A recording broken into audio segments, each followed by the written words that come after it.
Puji Tuhan, kita membaca firman Tuhan dari kitab Nahum. Nahum yang pertama ayat 1 sampai 15. Demikian firman Tuhan. Ucapan ilahi tentang Niniwe, kitab penglihatan Nahum, orang Elkosh. Tuhan itu Allah yang cemburu dan pembalas. Tuhan itu pembalas dan penuh kehangatan amarah. Tuhan itu pembalas kepada para lawannya dan pendendam kepada para musuhnya. Tuhan itu panjang sabar dan besar kuasa. Tetapi ia tidak sekali-kali membebaskan dari hukuman orang yang bersalah. Ia berjalan dalam puting beliung dan badai, dan awan adalah debu kakinya. Ia menghardik laut dan mengeringkannya, dan segala sungai dijadikannya kering. Basan dan Karmel menjadi merana, dan kembang Libanon menjadi layu. Gunung-gunung gemetar terhadap dia, dan bukit-bukit mencair. Bumi menjadi sunyi sepi di hadapannya. Dunia serta seluruh penduduknya.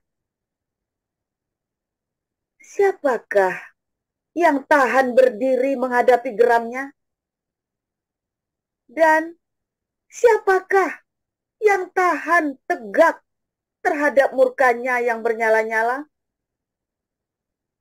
Kehangatan amarahnya tercurah seperti api, dan gunung-gunung batu menjadi roboh di hadapannya.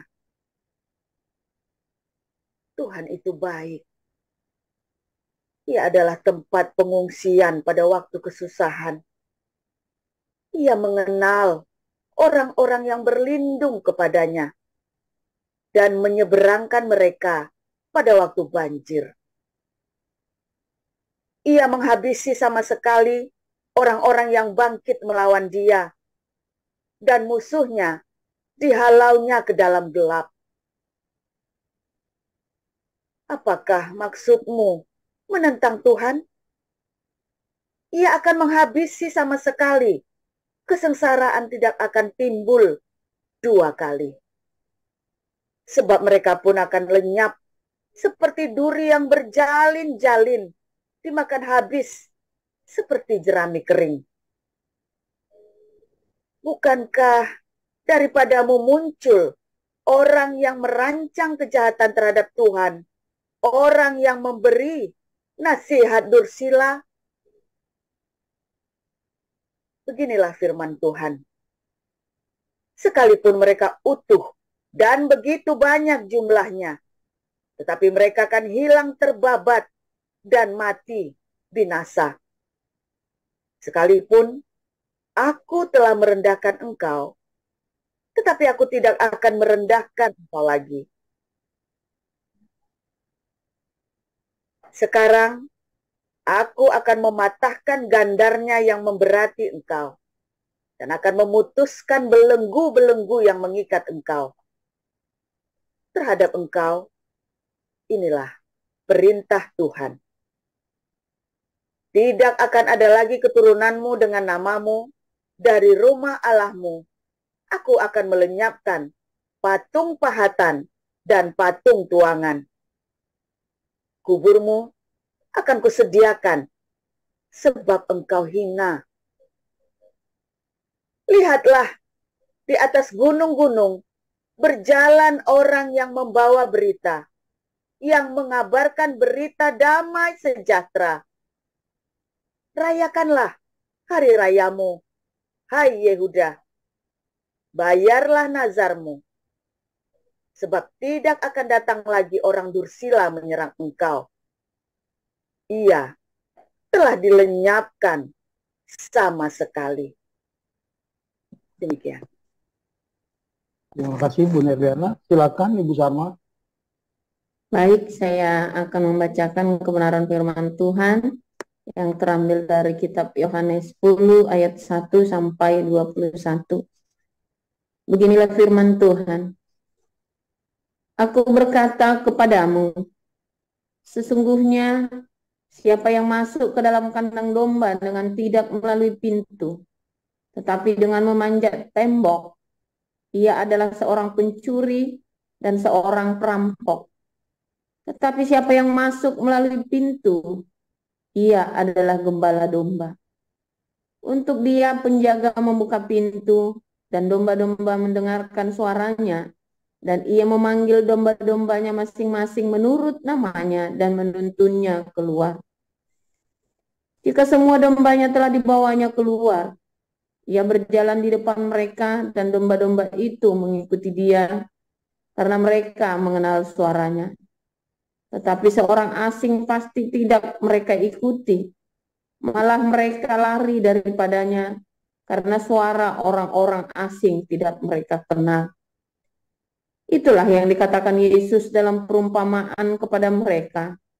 Tetapi mereka tidak mengerti apa maksudnya. Ia berkata demikian kepada mereka.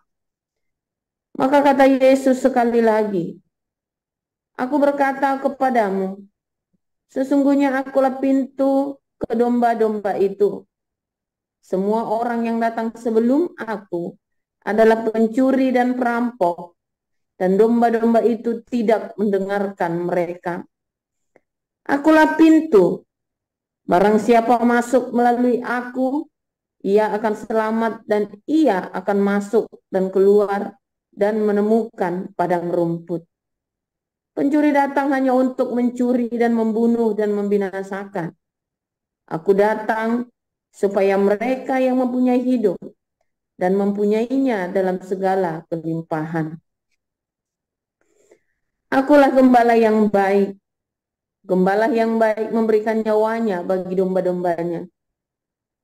Sedangkan seorang upahan yang bukan gembala dan yang bukan pemilik domba-domba itu sendiri, ketika melihat serigala datang, meninggalkan domba-domba itu lalu lari, sehingga serigala itu menerkam dan mencerai-beraikan domba-domba itu. Ia lari karena ia seorang upahan dan tidak memperhatikan domba-domba itu. Akulah gembala yang baik, dan aku mengenal domba-dombaku, dan domba-dombaku mengenal aku. Sama seperti Bapa mengenal aku, dan aku mengenal Bapa. Dan aku memberikan nyawaku bagi domba-dombaku. Ada lagi padaku domba-domba lain, yang bukan dari kandang ini. Domba-domba itu harus kutuntun juga, dan mereka akan mendengarkan suaraku, dan mereka akan menjadi satu kawanan dengan satu gembala. Bapa mengasihi aku, oleh karena aku memberikan nyawaku untuk menerimanya kembali. Tidak seorang pun mengambilnya daripada aku, melainkan aku memberikannya menurut kehendakku sendiri. Aku berkuasa memberikannya dan berkuasa mengambilnya kembali. Inilah tugas yang kuterima dari Bapakku.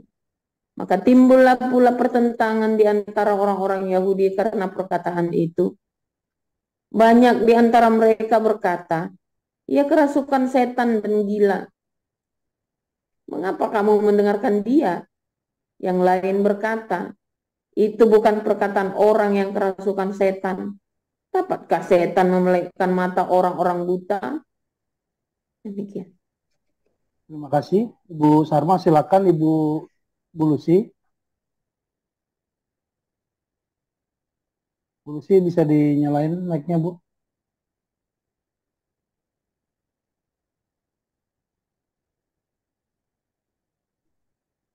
Oke. Oke, baik Pak Gindo, terima kasih. Saya akan lanjut pembacaan dari Yohanes 10 ayat 22, berbunyi demikian.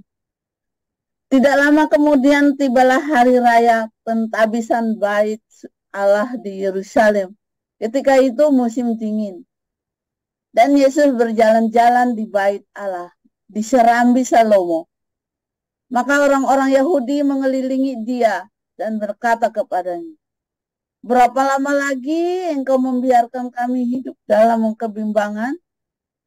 Jikalau engkau Mesias, katakanlah terus terang kepada kami. Yesus menjawab mereka, "Aku telah mengatakannya kepada kamu, tetapi kamu tidak percaya. Pekerjaan-pekerjaan yang kulakukan dalam nama Bapakku, itulah yang memberikan kesaksian tentang aku. Tetapi kamu tidak percaya, karena kamu tidak termasuk orang domba-dombaku. Domba-dombaku mendengarkan suaraku, dan aku mengenal mereka, dan mereka mengikut aku. Dan aku memberikan hidup yang kekal kepada mereka, dan mereka pasti tidak akan binasa sampai selama-lamanya. Dan seorang pun tidak akan merebut mereka dari tanganku. Bapakku yang memberikan mereka kepadaku lebih besar daripada siapapun. Dan seorang pun tidak dapat merebut mereka dari tangan Bapa. Aku dan Bapa adalah satu." Sekali lagi orang-orang Yahudi mengambil batu untuk melempari Yesus. Kata Yesus kepada mereka, "Banyak pekerjaan baik yang berasal dari Bapakku, yang kuperlihatkan kepadamu. Pekerjaan manakah di antaranya yang menyebabkan kamu mau melempari aku?" Jawab orang-orang Yahudi itu, "Bukan karena suatu pekerjaan baik, maka kami mau melempari engkau, melainkan engkau menghujat Allah, dan karena engkau, sekalipun hanya seorang manusia saja, menyamakan dirimu dengan Allah." Kata Yesus kepada mereka, "Tidakkah ada tertulis dalam kitab Taurat kamu? Aku telah berfirman, kamu adalah Allah. Jikalau mereka kepada siapa firman itu disampaikan, disebut Allah, sedang kitab suci tidak dapat dibatalkan. Masihkah kamu berkata kepada Dia yang dikuduskan oleh Bapa dan yang telah diutusnya ke dalam dunia, engkau menghujat Allah? Karena aku telah berkata, aku anak Allah. Jikalau aku tidak melakukan pekerjaan-pekerjaan Bapakku, janganlah percaya kepadaku.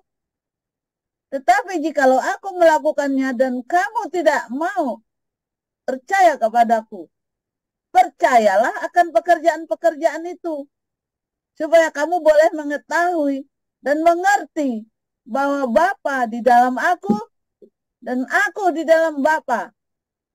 Sekali lagi, mereka mencoba menangkap Dia, tetapi Ia luput dari tangan mereka. Kemudian Yesus pergi lagi ke seberang Yordan, ke tempat Yohanes membaptis dahulu.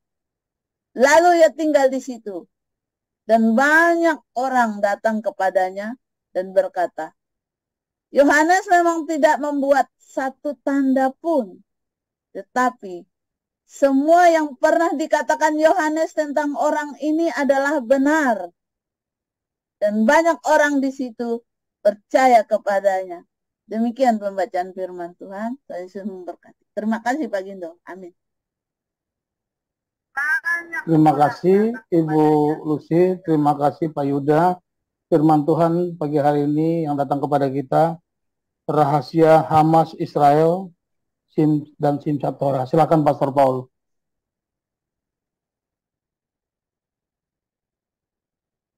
Oke, firman Tuhan selalu baru setiap hari.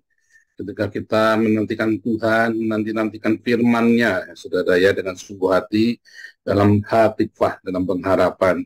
Saudara, setiap hari kita merefleksikan ya apa yang terjadi dengan perang Israel Hamas ini, saudara ya.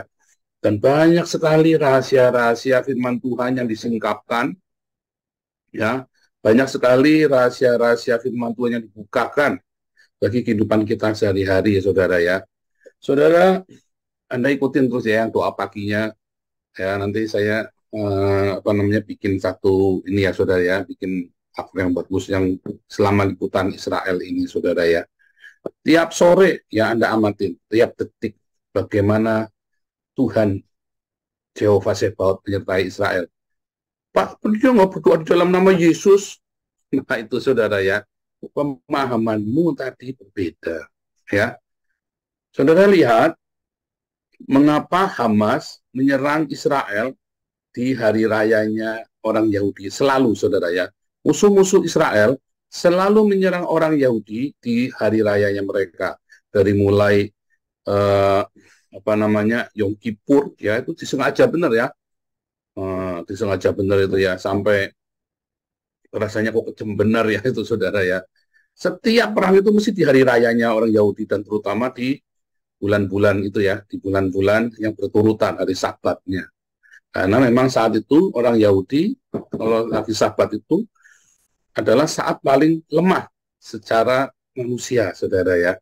Karena lagi Sabat itu semua IDF pasti libur semua ya, tentara, polisi semua. Anda lihat ya kalau Sabat di Yerusalem itu kayak di Bali kalau hari raya Nyepi, saudara ya. Kecuali di daerah Arab atau ya, di daerah Arab ya. Tapi kalau di daerahnya orang-orang Yahudi pasti sepi, kotanya kayak udah sepi, nggak ada orang, nggak ada ini, saudara, benar-benar sepi ya. Jalannya itu benar-benar sepi, itu sepi nyenyap itu, saudara ya, kalau hari Sabat itu. Yang ada itu tadi orang-orang Arab itu ya. Nah, saudara, di saat Simchat Torah itu artinya hari kesukaan Torah. Bagaimana orang-orang Yahudi ini bersuka cita karena aduh selesai baca Torahnya, lalu mulai lagi dari Kejadian lagi, mulai lagi saudara ya. Dan dalam Simchat Torah itu mereka hari raya pembacaan Torah ya, Simchat Torah itu adalah hari raya kesukaan Torah. Saudara, setiap tahun mereka mengulangi firman Tuhan yang sama, terus diulang, saudara ya. Selama 2000 tahun, bayangin. Oh, wah, lebih malah ya. Bahkan selama berapa tahun? 3000 tahun, saudara. Sudah 3000 tahun, 3500 tahun. Waduh, bahkan udah 3500 tahun. Dari 1446 sebelum Masehi kan, sampai hari ini. Mereka mengulang Torah yang sama, diulang-ulang, dibaca, diulang-ulang. Makanya Anda kalau disuruh jadi orang Yahudi nggak sanggup, saudara. Mereka sudah melakukan ini 3500 tahun, lalu Anda orang Tionghoa, Anda tiba-tiba orang Sunda, ujuk-ujuk saya mau jadi orang Yahudi. Wah, kepontal-pontal Anda, saudara ya. Pontal-pontal, saudara. Orang yang dari lahir ceprot sudah Yahudi saja kepontal-pontal, apalagi Anda, ya, teman kami, itu ya, bilang, saya tuh kalau sebisa mungkin sebenarnya nggak pengen jadi orang Yahudi. Lalu kenapa kamu jadi orang? Iya, karena saya orang Yahudi. Saya mau jadi apa kalau bukan orang Yahudi? Bapak saya Yahudi, dia bilang begitu, saudara ya. Dan komunitas saya, ya saudara saya semua orang Yahudi. Dia bilang begitu. Kalau bisa mah nggak pengen jadi orang Yahudi. Saudara, begitu berat ya kehidupan seorang Yahudi. Disiplin, ada segala macam, saudara ya, yang nggak lazim. Saudara, orang Yahudi itu punya cara berpikir yang nggak lazim. Bukan kadrun. Wah, kalau kadrun mah cara berpikirnya on, saudara ya. Udah pakai sholat, nggak pakai celana dalam segala macam ya. Kalau orang Yahudi ini punya sesuatu yang tidak konyol. Semuanya ada artinya, semua ada maknanya, saudara ya. Jadi kalau Anda melihat orang Islam itu teratur, kamu belum melihat orang Yahudi, belum pinter kamu. Orang Islam itu konyol ya, aturannya itu aturan yang konyol. Kalau orang Yahudi kalau punya aturan, karena ada maksud, ada tujuannya, dan tujuannya adalah untuk supaya semua sepakat ya, seperti orang Belanda ya, perlu bikin rumah, pintunya, pintu depan, pintu dapur, pintu belakang, saudara.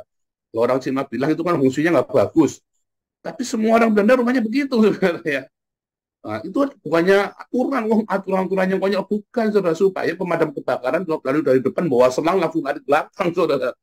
Tujuannya ada tujuannya, bukan tujuan ngawur. Ada tujuannya, bukan kenapa begitu, ada kenapa ya? Ya nggak tahu, nggak ada, saudara ya. Semua ada tujuannya, ya. Bahkan kalau Anda lihat Belanda, negaranya itu sudah planningnya itu sudah di planning berdasarkan aqua planningnya sudah ya, sudah di ratusan tahun, saudara. Nanti 100 tahun akan jadi seperti ini kotanya. Jadi hari ini mereka bangun, itu mereka sudah membayangkan 200 tahun kemudian nanti seperti apa. Makanya bangunannya itu rata-rata usianya ratusan tahun, saudara ya. Bangunan saya ini usianya sudah 50 tahun, saudara ya, bangunan saya ini. Termasuk bangunan baru. Ya, karena ini tempat imigran, tempat saya banyak imigran. Kalau depan rumah saya, usianya sudah 100 tahun. Peremajaan, udah ratusan tahun, tapi peremajaan sudah diremajakan. Jadi mungkin sudah 200 tahun, tapi diremajakan. Kalau bangunan saya ini bangunan baru, saudara ya. Makanya sistemnya rada beda. Kalau Anda lihat di daerah yang belakang lagi, ada yang umurnya 300 tahun, 500 tahun, 1000 tahun rumahnya, saudara. Ya, kayak rumah 1000 tahun. Kayak apa tuh, saudara? Udah kayak kastil ya, saudara ya. Rumah tua banget. Tapi semua bisa berpola ya. Rumah ini bisa berpola. Nah, artinya semua itu dibuat aturan itu bukan karena klinik-klinik setan apa segala, enggak, saudara. Memang dengan tujuan sistem yang bagus, saudara ya. Nanam kabel optik ke bawah, di atas bisa nggak ada listrik. Anda lihat kalau di Belanda ini semua nggak ada tiang, nggak ada apa namanya kabel-kabel patin selimpang tuh nggak ada, saudara. Kayak di Jakarta itu nggak ada. Banjir juga nggak ada, saudara ya. Nggak ada banjir di sini. Padahal kita di bawah laut ya, di bawah laut. Tapi nggak ada banjir. Itu semua diatur demikian rupa, saudara ya. Nah, orang-orang Yahudi juga begitu. Kalau punya aturan, kalau mereka hidup, ya cara mereka makan. Kenapa mereka nggak boleh makan babi? Ya, semua binatang yang dilarang dimakan itu adalah binatang-binatang yang bersimbiosis mutualisme. Jadi nggak ngawur ya, kayak orang Arab. Kenapa nggak boleh makan babi? Soalnya banyak cacing pitanya, gundulmu peang. Nggak begitu, saudara ya. Semua Anda lihat ya, semua aturan-aturan di dalam perjanjian lama, semua ada tujuannya. Bukan peraturan yang membabi buta, ya. Cebok harus tangan kiri, tangan setan, tangan kanan tangannya. Nggak ada cerita begitu, saudara, di sini ya. Nggak ada seperti itu, tangan setan, tangan apa yang tahayul itu tuh nggak ada, saudara ya. Makanya Rasul Paulus bilang apa? Jangan percaya sama tahayul nenek-nenek tua. Anda membaca Torah itu sangat logis sekali, saudara. Sesuatu yang sangat logis. Anda di perkemahan, kalau buang air besar itu kan mesti ke gua, lari pada ke gua, cari kena jalan. Kalau lagi di perkemahan, kalau lagi di hari gimana? Disuruh gali, saudara. Setelah buang, ditimbun. Nah, itu semua ada tujuannya kan, supaya sehat, supaya perumahanmu itu suci, kudus, kata Tuhan. Kenapa suci? Iya, supaya jangan ada penyakit. Simple. Kalau rumah ada tanda-tanda kusta, mengapa tuh rumah tanda kusta itu, saudara? Kenapa? Jamur, ya. Itu harus disucikan. Tanda-tanda kusta di rumahmu, ya, ada di dalam imamat itu ya. Begitu ada flek, begitu tanda-tanda kusta itu, kamu harus keluar. Karena bahaya. Kenapa, saudara? Rumah mereka, rumah pakai tanah liat. Ya, dibangun dengan tanah liat. Jadi begitu ada flek yang banyak, itu racun buat badannya orang-orang itu. Itu tanda kusta, rumah itu harus disuci hamakan. Mungkin bahkan harus dibongkar kadang-kadang, saudara ya. Tanda-tanda kusta, rumah kok kusta. Enggak, bukan rumahnya.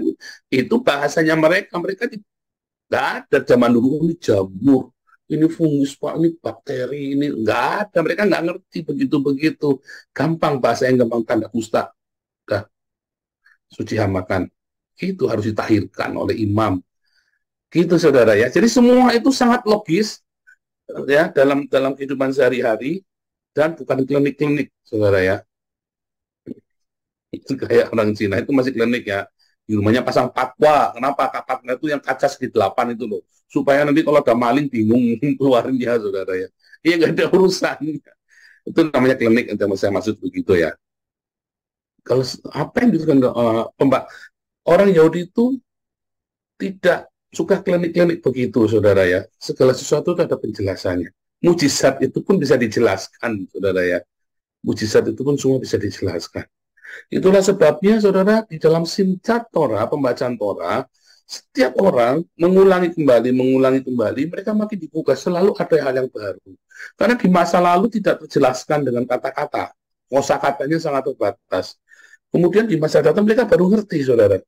Bahkan ada ratusan ya penjelasan, ada ratusan komentari di dalam Torah ya. Banyak sekali, saudara, hal-hal yang baru. Nah, orang-orang Yahudi ketika ketemu Tuhan Yesus, ya, ayo, kamu siapa? Kamu ini siapa? Mereka membaca Torah. Tetapi karena guru-guru mereka menjelaskannya berbeda, mereka jadi bingung. Apakah mereka berdosa? Ya enggak, saudara.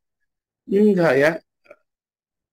Ketika mereka menolak Yesus, apakah mereka berarti terus nggak benar? Enggak, saudara. Makanya Yesus berkata, ampunilah mereka karena mereka tidak mengerti. Ya, karena mereka nggak ngerti. Tetapi orang-orang yang mengerti tapi sengaja menyesatkan, Yesus berkata, terkutuklah. Celakalah orang yang melakukan penyesatan itu. Kamu ngerti, tapi kamu sengaja membelokkan orang-orang Israel ini sehingga orang-orang jadi bingung. Dia bilang Yohanes ini memang nggak bikin mujizat, tetapi apa yang Yohanes ngomong itulah mujizatnya dia. Tepat semua, dia bilang tentang orang ini. Terjadi semua. Itu, saudara ya. Jadi dibukakan, ada yang dibukakan. Nah, Simchat Torah, ketika Hamas menyerang orang Yahudi saat Simchat Torah, sebenarnya itu adalah suatu era yang baru penggenapan dari Nahum 1 tadi, saudara ya. Ya, di dalam Nahum 1 tadi dikatakan bahwa Tuhanlah, bukan Tuhan bilang perlindunganmu ya. Nahum 1 yang ayat terakhir, saudara ya. Di Nahum 1 ayat yang terakhir, saya bacakan saja ya, supaya lemot banget. Hari ini internetnya lemot banget, saudara ya, semua. Jadi di handphone, di laptop, di mana. Lihat ya, saudara ya, ayat 15. Lihatlah di atas gunung-gunung berjalan orang yang membawa berita, mengabarkan berita damai sejahtera. Rayakanlah hari rayamu, hai Yehuda, bayaran nasarmu, sebab tidak akan datang lagi orang dusta menyerang engkau, ia dilenyapkan sama sekali. Apa, saudara, ada festival, saudara ya, suruh merayakan hari rayamu, ya. Ada 3 hari raya wajib, saudara ya. Ada 3 hari raya wajib bagi orang Israel, saudara ya, yaitu hari raya Sukkot, ya, hari pertama Nisan, ya, hari raya Paskah bulan Nisan, hari raya Shavuot, ya, bulan Sivan, dan hari raya Pentakosta, ya, saudara ya. Sorry ya, yaitu Pentakosta, Shavuot itu ya, dan hari raya Sukkot, 3 hari raya. Hari raya Paskah, Pentakosta, dan hari raya Sukkot. 3 hari raya ini orang Yahudi itu wajib. Mengapa wajib merayakannya? Supaya tahu, ya, 1, ada pembebasan, ada penebusan. 2, ada hukum yang diberikan. Ya, 3, ada perayaan sukacita. Ya, ada kemenangan, saudara ya. Ada firman Tuhan yang datang kepada dunia menjadi manusia. Hari raya Sukkot atau hari raya Sangkakala, saudara ya, yaitu hari raya semua orang menantikan kedatangan Tuhan. Menantikan Raja Damai, damai sejahtera itu datang. Itu yang dimaksud. 1, pembebasan, ada penebusan. 2, ada hukum. Setelah kamu ditebus, maka diberikan hukum di hatimu, saudara. Kalau orang Yahudi, Torah. Kalau kita, Roh Kudus diberikan. Yang ketiga adalah hari raya tiup sangkakala, hari raya Sukkot, hari raya pondok daun atau tiup sangkakala, di mana disitulah sang damai itu datang. Ketika kita sudah ditebus dan mentaati hukum itu, makanya selisihnya 6 bulan. Ketika kita mentaati hukum-hukum itu, ya, maka disitulah ada sukacita, saudara. Ya, nah, jadi setelah hari raya meniup sangkakala, maka kita mengulang lagi, saudara, membaca Torah lagi, Simchat Torah itu tadi, saudara ya. Dan lihat, Hamas menyerang ketika Simchat Torah. Artinya, mulai sejak ini, orang Yahudi dibukakan, saudara. Bagaimana ada pembebasan, mereka bisa merayakan lagi hari raya mereka, yang mereka dibukakan. Bagaimana, ya, di tahun setelah itu akan damai, ada damai di Israel. Karena Hamas ini kan mewakili Islam radikal, saudara ya. Ketika Hamas ini selesai, habis, saudara. Karena ini habis semua ya. Sekali lempar 3 burung, sekali lempar batu 3 burung mati nih saudara. Ini kan Islam radikal Hamas, musuh yang Palestina ini, yang musuhnya Palestina dan Israel ya kan, tapi juga Hizbullah ya, dan juga Iran. Sekali lempar batu, 3 ini kelar saudara. Makanya kan ada damai setelah ini ya, setelah ini akan ada damai di muka bumi. Nah, bagaimana dengan kita?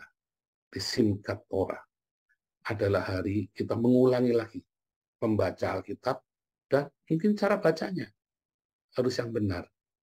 Cara bacanya mungkin kita salah selama ini baca Alkitabnya saudara. Kita nggak mengerti, kita dipertontonkan mujizat, kita dihadapkan banyak di depan mata, tapi kita nggak ngerti karena kita membacanya dengan salah. Makanya nanti pemuritan hari kapan itu? Nanti kita ada cara bagaimana sih cara membaca Alkitab yang benar.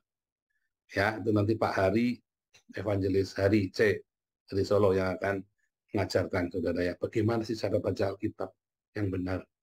Akan diajarkan ya, bagaimana cara waduh, tarik balapan kalau coba cepet-cepetan selesai, kejar setoran. Oh enggak saudara ya. Bagaimana kita membaca Alkitab supaya yang kita baca itu jadi rema, saudara. Hari Sabtu besok saya akan mengajar ya tentang bagaimana mendengar suara Tuhan. Ya, suara Tuhan dari mana? Ya dari Alkitab yang kita baca.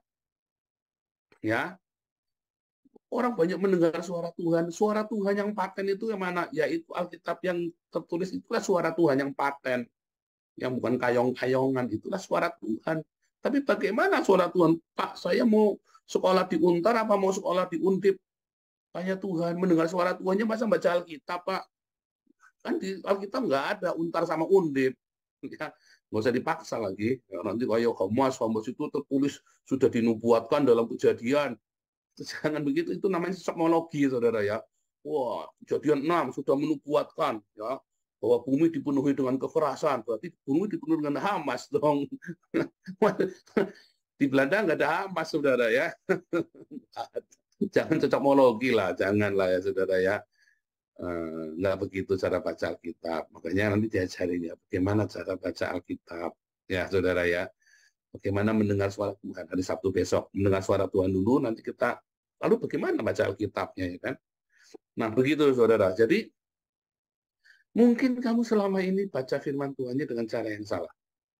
Ya, Anda waktu baca firman Tuhan itu kejar setoran. Ya, pokoknya sebanyak mungkin supaya balapan ya. Atau Anda mungkin baca Alkitabnya, yalah, pokoknya bacalah. Ya, Anda membacanya bukan dengan sikap yang benar. Bagaimana sikap yang benar? Ya dengan hati yang haus, ingin tahu. Seberapa kamu ingin mengerti, mengenal Tuhan melalui Alkitab itu, sebegitu juga mau mengenal. Kalau Anda baca Alkitab cuma sekedar, saya orang Islamnya baca Alkitab, pengen tahu, ya sudah, pengen tahu saja. Kalau Anda benar-benar membaca Alkitab dengan rasa haus dan lapar karena akan kebenaran, maka akan mendapatkan itu. Tapi kalau kamu membaca Alkitab buat cari pembenaran, nyari-nyari, buat cari-cari ruwet, ya Anda akan ruwet, saudara. Makanya banyak orang-orang pinter, ya, debat Alkitab, hidupnya ruwet. Ayo, banyak ya apologet Kristen yang hidupnya ruwet ya, saudara ya. Jangan tanya orang Islam membaca Alkitab memang mau cari ruwet, mau ngajak ruwet, saudara ya. Tapi banyak orang Kristen, apologet Kristen, atau inilah penginjil-penginjil jalanan yang suka berapologetika di YouTube. Ya. Karena setelah saya amati ya, hidupnya banyak yang ruwet loh, saudara. Apologet ini. Kenapa? Karena dia membaca Alkitab buat cari ruwet, saudara. Buat pinter-pinteran. Saudara, ketika saya masuk dalam dunia apologet, saya mulai banyak baca Alkitab tiap hari. 1 tahun nganggur, saudara. 1 tahun saya tidak kerja. Terus saya baca Alkitab, saya masuk. Tadinya saya sport otak ya. Lama-lama terus saya berpikir, saya baca Alkitab, saya jawab orang-orang ini. Saya percaya, tapi kenapa nggak saya lakukan ya? Ya kan? Kenapa nggak saya langsung praktekkan saja ya? Semua firman Tuhan itu. Dari situ saya mulai belajar, saudara. Saya baca Alkitab bukan cuman buat jawabin orang Islam, Tapi saya baca Alkitab buat saya sendiri. Benar-benar saya nggak urusan orang lain. Saya benar-benar saya baca, saya ngerti itu buat saya. Dan saya terapkan terus, saudara ya. Akhirnya lama-lama firman itu benar-benar memenuhi hidup saya. Kau sudah bersih oleh karena logos yang kamu dengar. Ya kan, cuci otak kan saudara kan? Karena saya membacanya dengan ketulusan hati buat saya, bukan buat cari ruwet. Lama-lama otaknya bersih, saudara. Ya kan, dari yang ruwet-ruwet itu kan kayak terapi, saudara. Pikiran saya licik, intrik politik, wah, ya gelut sana, gelut sini, hajar sana semua ya sama orang-orang musuh-musuh saya banyak sekali. Kayak shock terapi, saudara ya. Baca Alkitab itu kayak seperti shock terapi, seperti benar-benar seperti terapi. Satu-satu jadi kelungsumi pelannya, tenang, jadi apa ya? Baca Alkitab. Saya baca Alkitab itu udah satu-satu baca dulu. Saya nggak ngerti bahasa Ibrani, saya bukan dengan Bible, saudara ya. Ya bahasa Inggris saya nggak bagus-bagus amat, tapi kalau cuma buat baca, buat ngomong ya bisa lah. Saya buka satu-satu, terus satu kejadian saja saya bisa mikir lama ya. Kok bisa Tuhan bisa gini? Terus saya cari lagi, jadilah buku itu ya, buku-buku yang saya tulis itu ya. Terus saya bilang lama-lama saya bilang, wah Tuhan sungguh hebat. Setelah saya mengerti Tuhan sungguh hebat, saya melihat ya bagaimana penyertaan Tuhan. Tuhan, setahun ini saya nggak bekerja, tetapi Tuhan memberkati saya kecukupan. Tiba-tiba akhir tahun anak saya miracle itu ya, minta makan ayam goreng. Nah, itu praktek yuk. Nah, praktek itu saya praktek saja. Baru pertama kali saya praktek miracle tak suruh bilang Jehovah Jireh ayam goreng datang. Itu tuh saya praktek. Sebelumnya saya nggak pernah doa. Doanya semua mutun, oh Allah Bapa di surga, pencipta langit dan bumi, kasihanilah aku supaya begini-begini. Oh haleluya, haleluya, haleluya. Raba. Rebe. Mesti kalau doa begitu, saudara ya. Sekarang saya doa nggak begitu ya.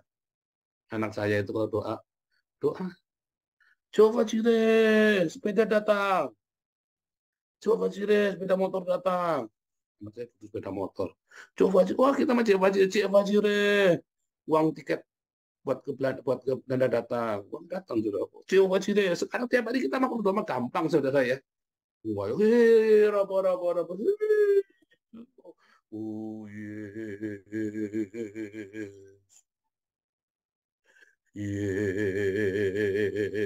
Ada doanya masih gitu nggak saudara? Saya ingat Bapak Pendeta tua ya saudara ya. Kalau doa kita sampai bosen sekali, 2 jam ya di Bapak tua nih.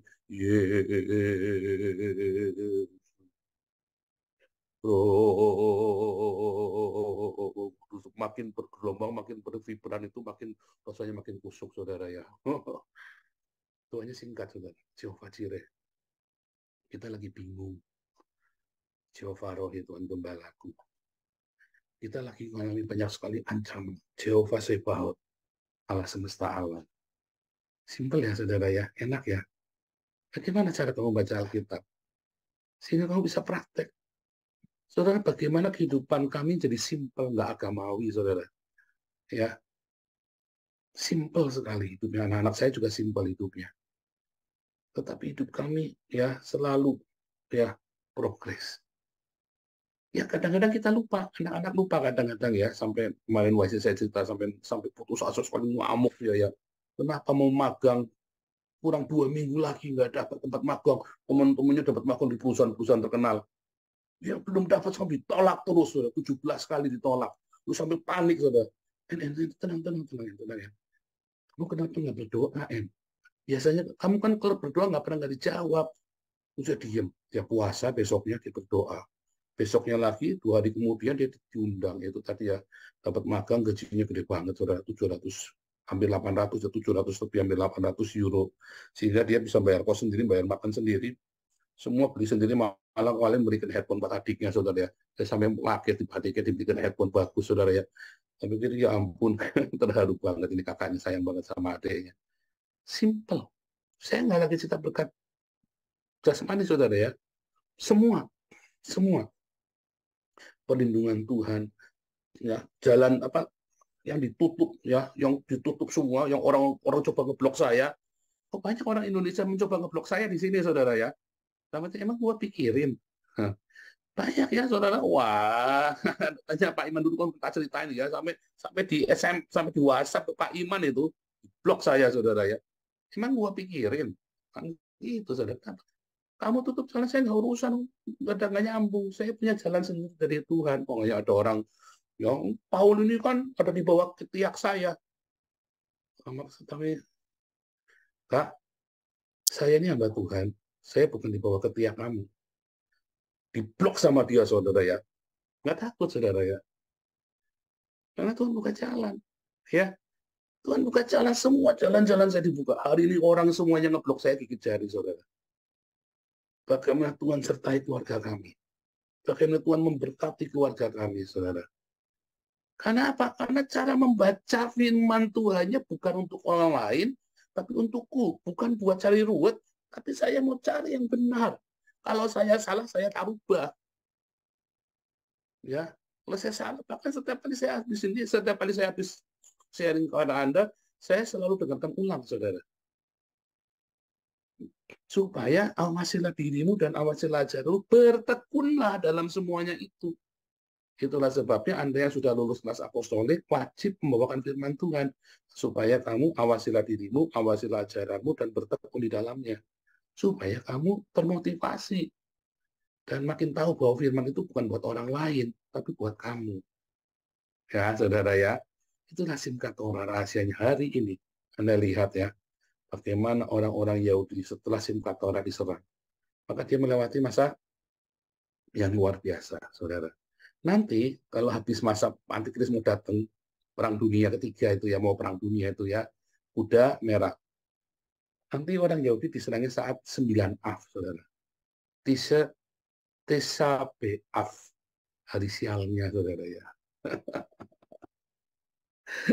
Orang Roma lebih pintar daripada orang-orang Islam ini ya. Orang Roma pagan ini nyerangnya lagi apa? Tisa Be'av, saudara. Ya saudara ya, mereka lagi alert orang Yahudi, tapi Tuhan sudah buang dia. Ya, diserangnya saat lagi Yom Kippurnya menang, gimana sih, mereka lagi ibadah diserang. Tuhannya lagi di situ, mereka lagi ibadah, diserang di hadapan Tuhannya. Serang, udah ngajar kamu. Kayak misalnya saya lagi ketemu ya sama Presiden Belanda ya, lalu tiba-tiba orang datang mau nangkap saya. Kamu menghina ya, kata Presiden Belanda kan begitu, kamu menghina saya ya di depan matanya, udah langsung ya. Kan begitu saudara ya. Saya sama bapak saya di rumah, saya lagi bicara sama orang ya saudara, saya langsung ke depan bapak saya, lalu orang ini nekat saudara, mau ngelakung saya, tendang sama bapak saya saudara. Udah ngajar kamu di rumah saya berani mau mukul anak saya, kan begitu saudara kan. Nah, sama, jangan menyerang orang Yahudi saat lagi Sabat. Jangan ya saudara, macam-macam. Itulah Simchat Torah saudara ya. Itu adalah mengapa orang Yahudi merayakan festival ini, untuk mengingat ada penebusan, ada hukum dan dia harus taati hukum itu, dan di situ ada sukacita karena mereka hidup di dalam hukum-hukum itu. Ketika kita membaca firman Tuhan itu menjadi hidup dalam hidupmu saudara. Ya, Tuhan Yesus memberkati.